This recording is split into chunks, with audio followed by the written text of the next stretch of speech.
আবারও চোখ রাঙাচ্ছে corona virus. এরই মধ্যে দেশের বিভিন্ন স্থান থেকে পাওয়া যাচ্ছে সংক্রমণ ও মৃত্যুর খবর। কুমিল্লাতে রোববার পর্যন্ত এক নারীসহ ৩ জনের শরীরে করোনা ভাইরাসের উপস্থিতি পেয়েছে স্বাস্থ্য বিভাগ। এর মধ্যে 2 জন ঢাকার ডিএনসিসি কোভিড ডেডিকেটেড হাসপাতাল ও 2 জন কুমিল্লায় চিকিৎসাধীন রয়েছেন।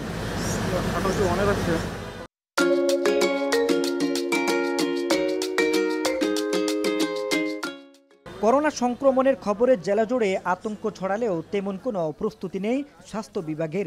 কিট সংকটে ব্যাহত হচ্ছে উপসর্গ নিয়ে আসাদের নমুনা পরীক্ষা। পাশাপাশি আক্রান্তদের চিকিৎসায় রয়েছে উদাসীনতার অভিযোগ।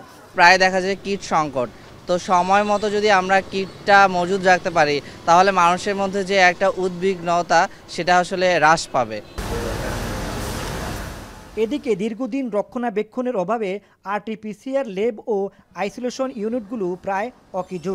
জনবল সংকটে বন্ধ করোনা রোগীদের জন্য স্থাপিত কুমিল্লা মেডিকেল কলেজ ও জেনারেল হাসপাতালের আইসিইউ সেবা। একটা নিউজ দেখলাম যে আমাদের কুমিল্লাতে সিভিল সার্জন অফিস থেকে একটা নিউজ দেখলাম যে কুমিল্লাতে 3 জন শনাক্ত হয়েছে। করোনা যেহেতু আবার এটা দ্বিতীয় টাইমে এটা আসছে এবং এটা প্রাদুর্ভাব ছড়িয়ে পড়তেছে, এর জন্য প্রত্যেকে সচেতন হতে হবে। তবে দ্রুত সময়ের মধ্যে করোনা শনাক্তের কিট পৌঁছাবে বলে জানায় জেলা স্বাস্থ্য বিভাগ।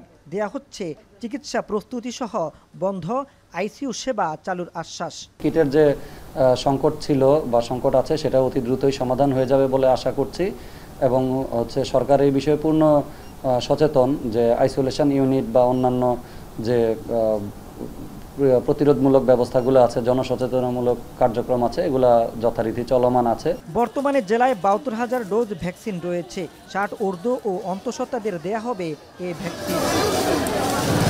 মাসুদ আলম, এখন কুমিল্লা।